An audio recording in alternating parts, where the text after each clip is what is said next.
Hello and welcome to FPA 167 Group 13's final project, the Haida Flute. Introducing the flute, a decorated instrument made by Haida artists during the 1850s, a historically rich object that has traveled from Canada to the United States of America.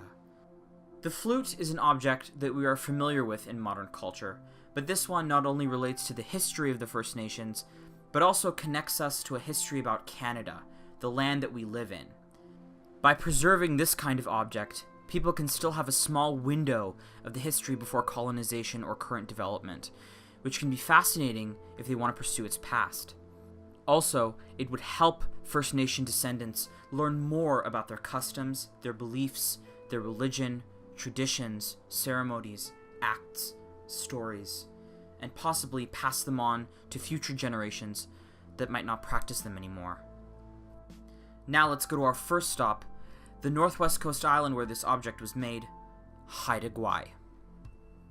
The object was created around the 1850s, near the time when Europeans arrived and colonized the land. It was inspired by early European wind instruments, like recorders, brought by explorers and traders.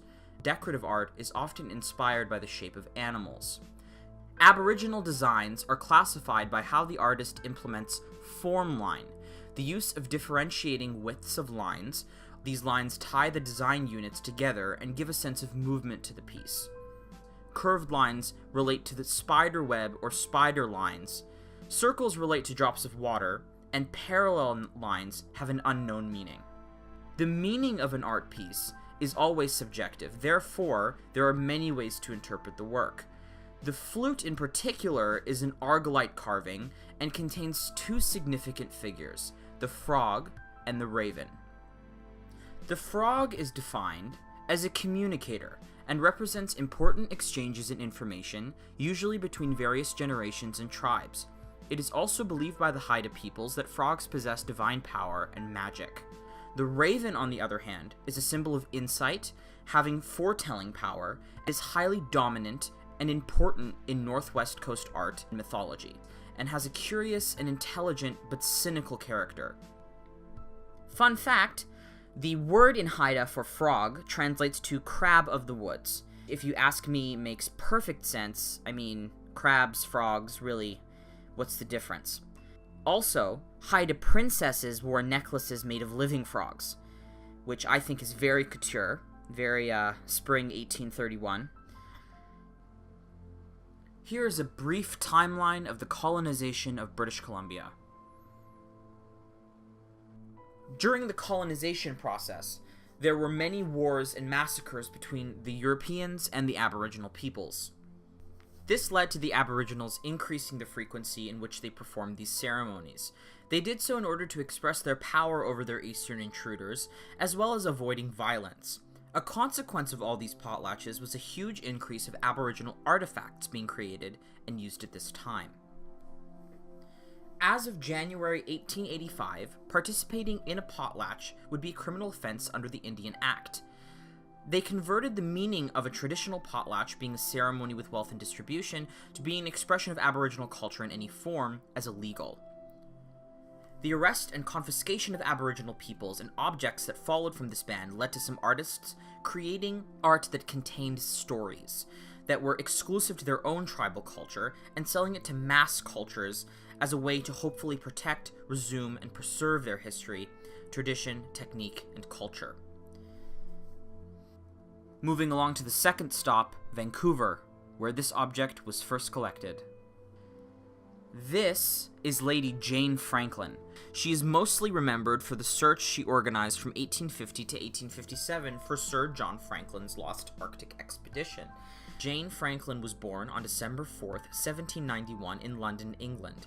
In 1828, she married Sir John Franklin, who was appointed to Lieutenant Governor of Van Diemen's Land in 1836. Van Diemen's Land was the original name used by the Europeans for the island of Tasmania, which is now part of Australia. In 1842, Lady Jane Franklin built a Greek-style temple. Later, she changed this temple to a museum because she was shocked at Tasmania's lack of cultural institutions and the colonists' indifference. Lady Jane Franklin was the first to collect the flute in 1861 during her travel to British Columbia, trying to find evidence of the disappearance of her husband, Sir John Franklin. Fun fact, Lady Franklin was the first woman to climb Mount Wellington, and to travel overland from Melbourne to Sydney and from Hobart to Macquarie Harbour. In her old age, she visited the United States of America, Hawaii, Japan, and India. Next stop, Manhattan, New York, where the object is currently located. Years later, the flute transferred ownership to W.O. Oldham, and then was purchased by George Hay in 1910. Then finally, it was brought to the National Museum of the American Indian in their Infinity of the Nation exhibition, which is there to this day. The National Museum of the American Indian in New York contains collections representing the native peoples of the Americas from their earliest history to present day. The Infinity of Nations exhibition presents more than 200 of these works, chosen from nearly 700 objects of cultural, historical, and aesthetic importance. They are organized by the new generation of native scholars and community knowledge keepers. Many of these iconic objects create an atmosphere where history and culture can be felt at a certain point in time. Moreover, other objects relate to the encounters between native and non-native, or moments within native history. The Infinity of Nations looks at contemporary native art to explore their experiences and ideas. Thank you to everyone for listening. This has been Group 13 for FPA 167. We just wanted to let you guys know what our flute was, where it was, and how the heck it got there. Thanks for watching.